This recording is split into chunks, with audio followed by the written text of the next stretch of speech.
Hi there, Anthony again from Rotelle Development Company, and I'm here today to talk a little bit about the permitting process for your new home. This is definitely a process that has become more complicated over the years, so I thought it'd be helpful to explain a little about what goes on in getting a building permit. The first step is finalizing the design for your new home. Once you've figured out all your structural options, we have our architect draw up the plans for the new home.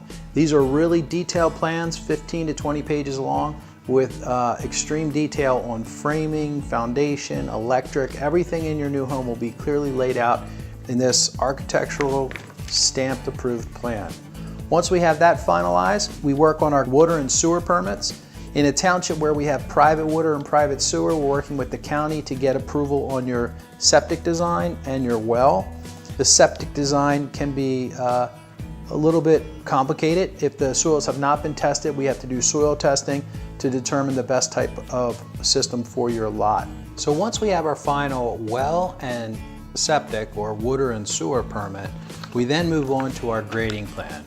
The grading plan is done by a civil engineer. It'll show all the grades on the property, essentially the slope of the property, the house location.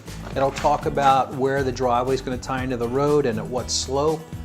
Where the stormwater system is going to be, and also if it's on-site water and sewer, where those items will be within the property.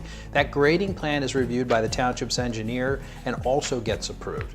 So again, that's the third piece of the puzzle, with our house plans, our septic or water and sewer design, and then our grading plan, all three of which, once they're approved, we submit for our building permit. And that is what we're going for in the end, is an approved building permit. If all three of these items are in good shape and the township's happy with them, they approve the building permit.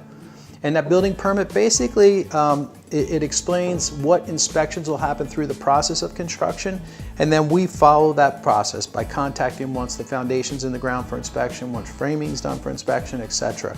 So this is the overall process for a building permit. Every municipality is a little different. So when we go into a municipality, we generally find the requirements for permitting and then we follow them.